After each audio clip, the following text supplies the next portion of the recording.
Assalamualaikum warahmatullahi wabarakatuh. Ketemu lagi dengan saya Adi Ahadi. Pada video kali ini saya akan bahas lanjutan mengenai teori perdagangan internasional. Ini adalah bagian kedua video di mana akan dibahas perkembangan dari teori perdagangan internasional.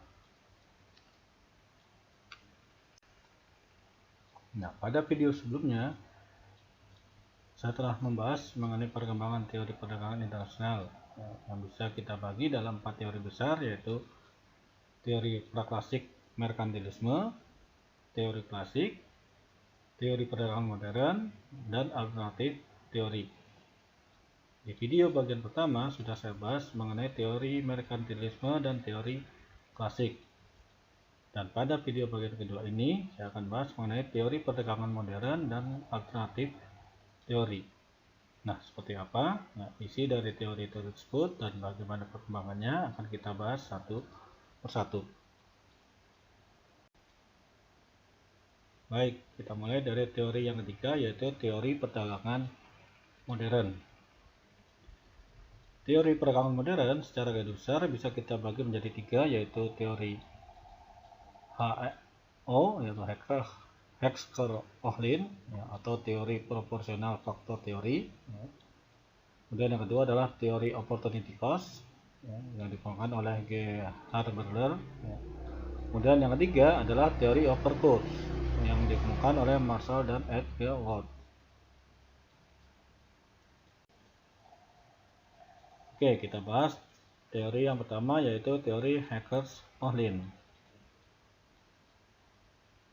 Teori modern perdagangan internasional adalah teori yang dikembangkan pertama kali oleh Bertil Ohlin dalam bukunya Interregional and International Trade yang terbit tahun 1933. Sebagian dari teori Bertil Ohlin didasarkan pada tulisan gurunya, yaitu Elie Heckscher, sehingga teori ini lebih dikenal dengan teori Heckscher-Ohlin atau disingkat dengan teori HO.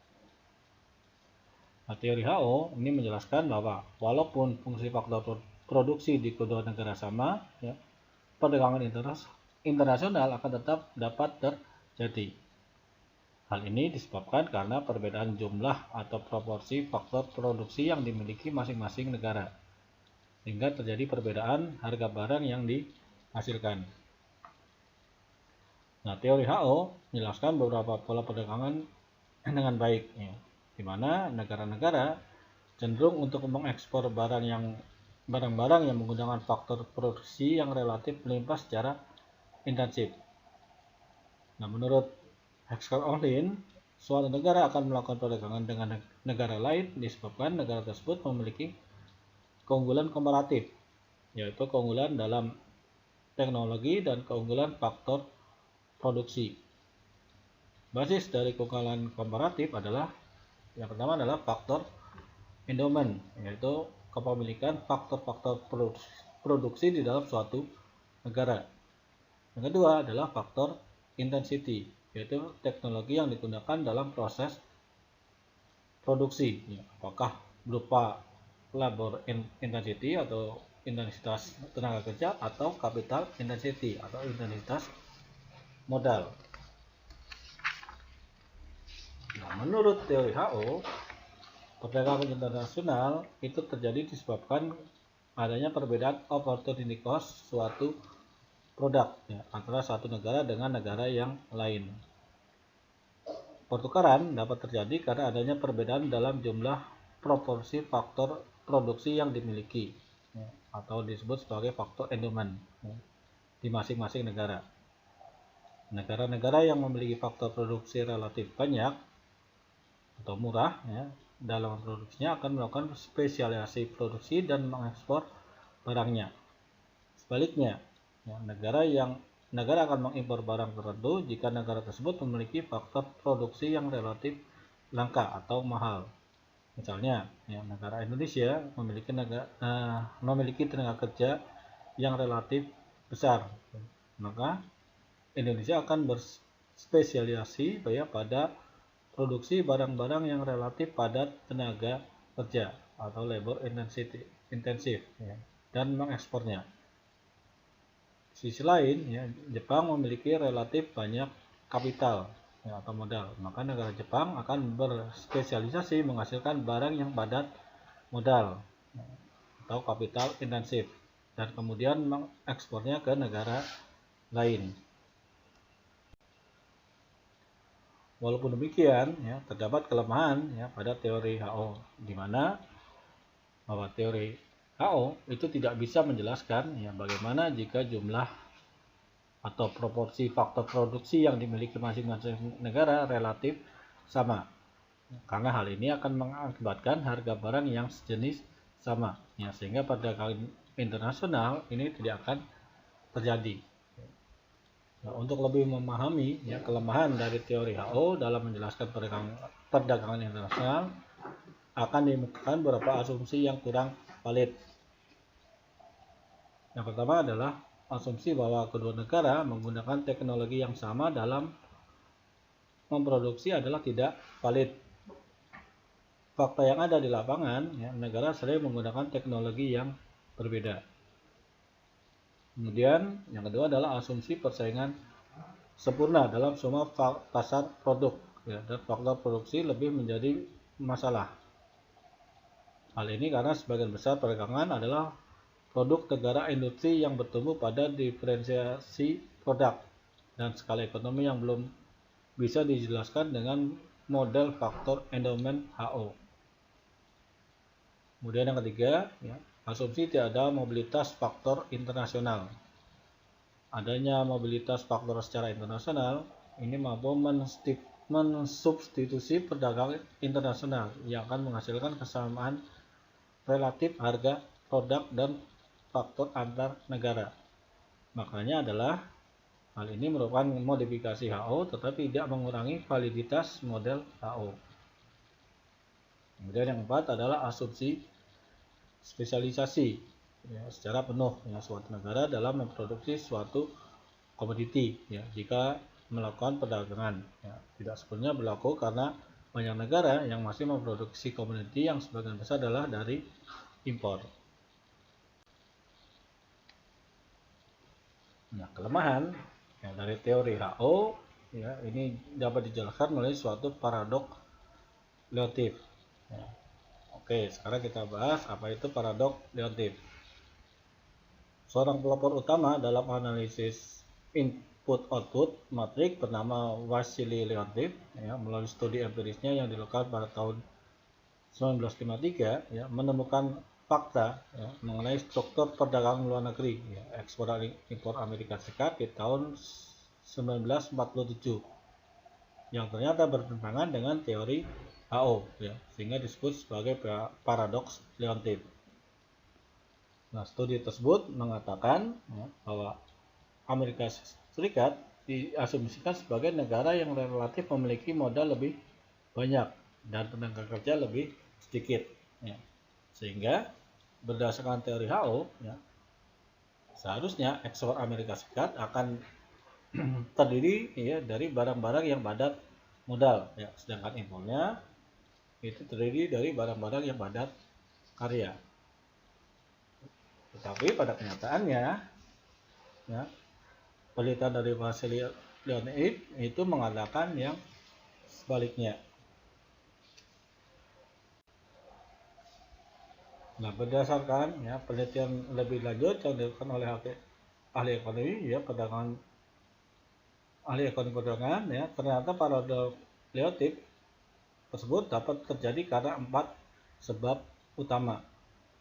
Yang pertama adalah karena adanya tarif dan non tarif barrier, ya, atau hambatan tarif, ya, di mana, ya, struktur tarif di Amerika Serikat itu biasa dikatakan bias, ya, maka memberikan proteksi, ya, pada barang padat tenaga kerja, ya, sehingga impor, ya, cenderung pada barang padat modal. Yang kedua adalah karena adanya faktor selera, di mana rakyat Amerika, ya, itu mempunyai selera tinggi pada barang padat modal, ya, sehingga mereka cenderung untuk mengimpor dari negara lain. Kemudian yang ketiga adalah faktor human capital, ya, di mana tenaga kerja Amerika itu lebih produktif ya dibandingkan dengan tenaga kerja negara lain. Kemudian yang keempat adalah faktor sumber daya alam. Amerika yaitu relatif sedikit memiliki sumber daya alam dan produksi sumber daya alam bersifat padat modal. Dalam keadaan demikian, ya, Amerika ini cenderung mengimpor sumber daya alam atau produk yang menggunakan sumber daya alam. Dilihat dari faktor sumber daya alam, ya, maka impor AS itu berupa sumber daya alam yang biasanya diproduksi dengan menggunakan banyak modal, ya, sesuai dengan teori HO. Nah, walaupun demikian, ya, ada kelebihan dari teori HO ini, yaitu jika suatu negara yang memiliki tenaga kerja terdidik, ya, maka ekspornya akan lebih banyak. Sebaliknya, ya, jika suatu negara kurang memiliki tenaga kerja terdidik, maka ekspornya akan menjadi lebih sedikit. Selanjutnya kita akan bahas mengenai teori opportunity cost. Opportunity cost itu digambarkan sebagai production possibility curve, ya, atau PPC, yang menunjukkan kemungkinan kombinasi output yang dihasilkan suatu negara dengan sejumlah faktor produksi secara full employment. Dalam hal ini, ya, bentuk PPC ya itu akan tergantung pada asumsi tentang opportunity cost yang digunakan, yaitu PCC constant cost dan PCC increasing cost. Teori selanjutnya adalah teori over curve atau reciprocal demand. Nah, teori over curve ini diperkenalkan oleh dua ekonom Inggris, yaitu Marshall dan H.G. Wells, yang menggambarkan sebagai kurva yang menunjukkan kesediaan suatu negara untuk menawarkan atau menukarkan suatu barang dengan barang lainnya, ya, pada berbagai kemungkinan harga. Kelebihan dari overcurve yaitu masing-masing negara akan memperoleh manfaat dari perdagangan internasional, yaitu mencapai tingkat kepuasan yang lebih tinggi. Permintaan dan penawaran, ya, pada faktor produksi akan menentukan harga faktor produksi tersebut, dan dengan pengaruh teknologi akan menentukan harga suatu produk. Pada akhirnya, ya, semua itu akan bermuara kepada penentuan comparative advantage, ya, dan pola perdagangan atau trade pattern suatu negara. Kemudian, ya, kualitas sumber daya manusia dan teknologi adalah dua faktor yang senantiasa diperlukan untuk dapat bersaing di pasar internasional.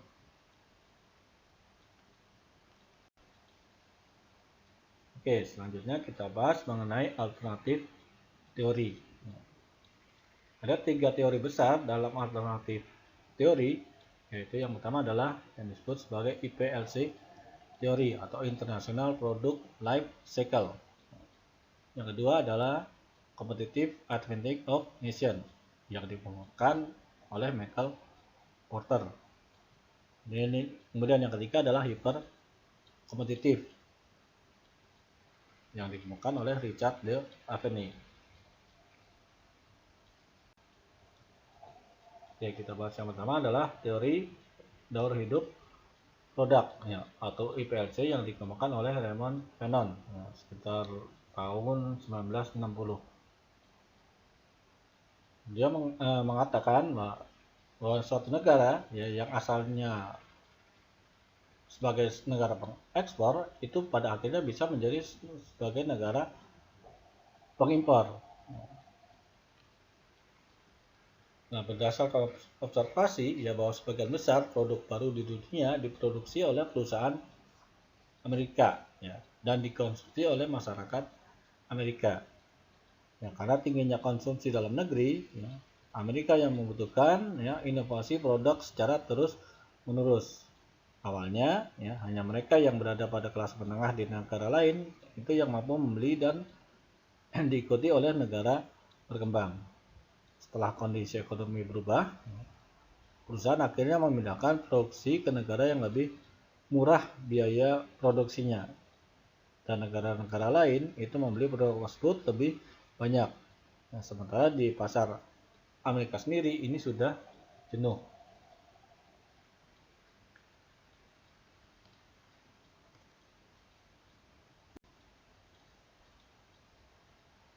Dan kita masuk pada teori competitive advantage of nation yang ditemukan oleh Michael Porter. Menurut Porter, suatu negara akan memperoleh keunggulan daya saing atau competitive advantage jika perusahaan yang ada di negara tersebut bersifat kompetitif.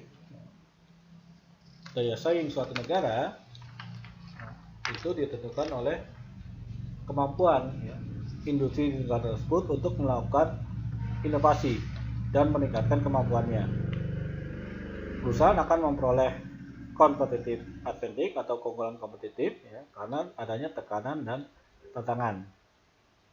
Perusahaan akan menerima manfaat dari adanya persaingan di pasar domestik, supplier domestik yang agresif, serta pasar lokal yang memiliki permintaan tinggi. Perbedaan dalam nilai-nilai nasional, budaya, struktur ekonomi, institusi, dan sejarah semuanya memberi kontribusi pada keberhasilan dalam suatu persaingan. Perusahaan akan menjadi kompetitif melalui inovasi yang dapat meliputi peningkatan teknis proses produksi atau kualitas produk. Selanjutnya, Porter mengajukan yang dinamakan sebagai diamond model, yang bisa dilihat pada slide yang saya berikan, yang terdiri dari 4 determinan atau 4 faktor-faktor yang menentukan pada national competitive advantage. Nah, 4 atribut tersebut adalah, yang pertama adalah faktor condition, yang kedua adalah demand condition, kemudian yang ketiga related and sporting industries, dan yang keempat adalah firm strategi, struktur, dan rivalry. Nah, seperti apa 4 atribut di dalam diamond model tersebut akan kita bahas lebih lanjut. Yang pertama adalah faktor condition. Faktor condition itu mengacu pada input yang digunakan sebagai faktor produksi, seperti tenaga kerja, sumber daya alam, modal, dan infrastruktur. Argumen Porter bahwa kunci utama faktor produksi adalah diciptakan, bukan diperoleh dari warisan. Lebih jauh, kelangkaan sumber daya atau faktor disadvantage seringkali membantu negara menjadi kompetitif, dan terlalu banyak sumber daya yang dimiliki kemungkinan akan disia-siakan. Ketika lengkap, ini dapat mendorong suatu inovasi. Kemudian yang kedua adalah demand condition. Ini adalah salah satu faktor terpenting sebagai penentu keunggulan daya saing atau competitive advantage suatu negara atau suatu perusahaan. Ini mengacu pada tersedia pasar domestik yang siap berperan menjadi elemen penting dalam menghasilkan daya saing. Pasar seperti ini ditandai dengan kemampuan untuk menjual produk-produk superior. Hal ini didorong oleh adanya permintaan barang dan jasa berkualitas, serta adanya kedekatan hubungan antara perusahaan dengan pelanggan. Kemudian selanjutnya mengenai related and supporting industries. Ini mengacu pada tersedianya serangkaian dan adanya keterkaitan yang kuat antara industri pendukung dengan perusahaan. Hubungan dan dukungan ini bersifat positif yang berujung pada peningkatan daya saing perusahaan. Porter mengembangkan model dari faktor kondisi semacam ini dengan industrial cluster atau agglomeration yang memberi manfaat adanya potensial teknologi knowledge spillover, kedekatan dengan sumber konsumer sehingga semakin meningkatkan market pasar. Kemudian yang terakhir adalah firm strategi, struktur, and rivalry. Mengacu pada strategi dan struktur yang ada ya pada sebagian besar perusahaan dan intensitas persaingan pada industri tertentu, faktor strategi dapat terdiri dari setidaknya dua aspek. Yang pertama adalah pasar modal, yang kedua adalah pilihan karir individu. Di mana pasar modal domestik itu mempengaruhi ya strategi perusahaan. Sementara individu seringkali membuat keputusan karir berdasarkan keperluan dan prestis. Suatu negara akan memiliki daya saing ya pada suatu industri di mana personal kuncinya dianggap prestisius.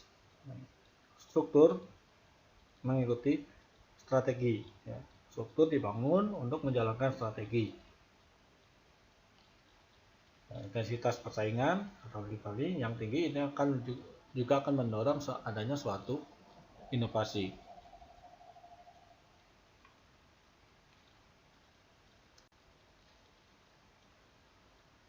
Kemudian yang ketiga adalah hiper kompetitif yang dikembangkan oleh Richard de Aveny.